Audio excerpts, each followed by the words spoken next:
everybody, this is Liz with 143 Handmade. Welcome to my sewing Sundays. I missed the last couple weeks, life gets busy, things happen, here we are. So this is my Wonky improv Christmas quilt that I've just been working on a little at a time. So I've made some choices, I've made some decisions. I'll show you some close-ups of this guy in a minute. But for those of you who are joining us for the first time, this was the inspiration piece. But this was actually supposed to be a stand-up pillow. It had a circular bottom, and you're supposed to add a little bit of weight to, so it would stand up like a statue. But you were supposed to stuff it with stuffing. I didn't feel like doing that. There was 3 different size Santas on it. I decided to do this with the mid-sized one, and I have hand embroidered and quilted this. And then I'm just making wonky trees. So far, that's all I've done. And what I've made some choices though. And so I'm going to walk you through a few of those choices. So I've decided that I want to make the quilt be a total of 6 foot by 9 foot. So, and I've kind of broken that down into quadrants. Well, not really quadrants because it's 3 sections. And then broken those sections down a little bit more, but not like in your ordinarily quilt square fashion. But I've decided that I've had this set of trees that are all this polka dot, right? And then I have all of these trees that are more like pieced or strips, or just a bunch of different fabrics all put together, right? And then I made this cute little house out of the polka dot. But when I put this house in with the polka dot trees, I didn't like it. I felt like you lost it. And so I've decided to kind of break it up and do a whole area with the polka dot trees, and then in a separate area do the crumb quilt trees with the polka dot house in it. And so I'm going to be making a little house to fit in with my polka dots trees and a handful more polka dot trees. And each of those squares is going to be roughly at 24 inches. 24-inch square is what I'm roughly going for right now. And I need 4 tree-like sections for the one area. And so this is kind of how I've got it laid out. My mat is 24 inches from top to bottom. And so I've just used that as my, gauge of height there and kind of set it all out. And this tree right here of my 25-inch mark is bold, and so I just it gave me a spot to line up on this side. And so I can see with just, with the cabin block, because I'm going to make it about this same size. I don't want to make it any bigger. So I'll go ahead and throw this in here so that way we can have that visual. So make another block about this same size, but with different fabrics. And I don't know, I'm thinking 3 mid-size trees. So I think I'll do those with more of a stack and whack kind of style. So we will be doing that next. I will be right back. I'm going to get set up to do that. Hi everybody. Okay, so I am back, and these are the blocks that I've decided to create for filling in that other section. I had to pull out another fabric, and because I didn't have enough at the dot, but we're gonna make a couple more with the polka dot.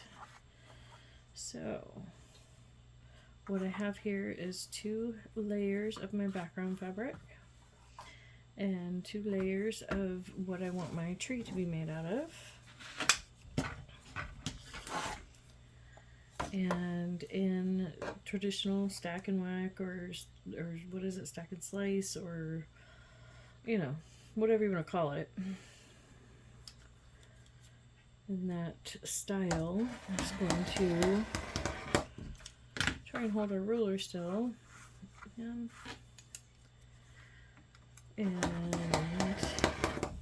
cut a triangle.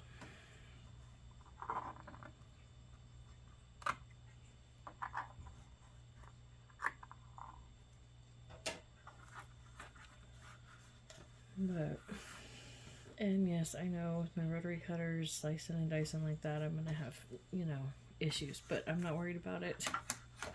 But I probably should change my blade. Okay, so we made one cut, we'll pull that away, and then now I'm going to cut from this corner to that corner. Like so. That did pretty good. I think I just have a harder time using it when I'm sitting. I think that's part of the issue. But so I'm just going to get rid of these. These go in the scrap bin. And now with the normal like stack and whack, what you're doing is you cut the full size pieces the same. I didn't do that. The tree pieces, I didn't need the background piece of the tree pieces. So I have these two of the background, two triangles of the background that would just go into my scrap. Those will be used at some point in the quilt. Now these really should have been all facing up, so that might cause me a little bit of issue. Hopefully it'll be okay. So, and then now you just sew it back together, opposite of how you cut it apart. So the last cut you made is the first cut you sew. I will be right back. Okay, so I have sewn this back together. I did go ahead and swap it out so that way I have half of each background on each block. So that way I can mix it up a little bit more.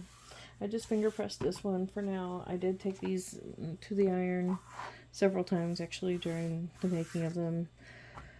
I will go ahead and press the others before I sew them in, but I've decided not to add trunks to these because that block is almost full.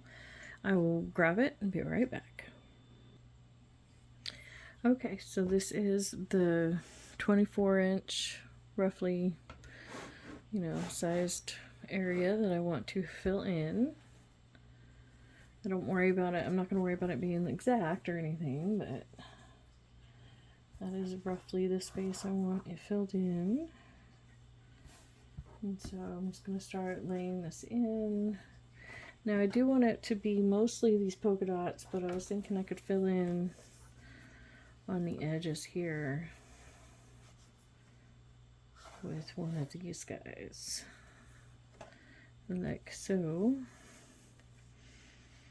And see, then I'll just figure out, I'll just do some splicing. Not sure exactly how that will work, but I do have enough built, I think. Maybe do one more little tree, find another little scrap and do one more little tree so that way I can incorporate that in. And, oh, I was going to do a house, so I wouldn't even need one of these. So I do need a little bit more, but with the house and one more little tree, I think I'll have plenty to play with and fill in this square. So I will be right back, or maybe just come back next time. Let me check the time. Yeah, I will be just right back with a couple of small trees and maybe a house. Okay, so I have put together a few more little trees and a couple of medium trees, and I think with just the because this is the line I was wanting to come over to, so just with a little bit more background and then the cabin block, I think it'll, I have plenty to work with. So I'm gonna go ahead and call this good for my polka dot wonky trees, and I can't tell you how much I appreciate every single minute we spend together. And next time we will work on the cabin and starting to put some of this together. So thank you so much. I can't wait to see you again.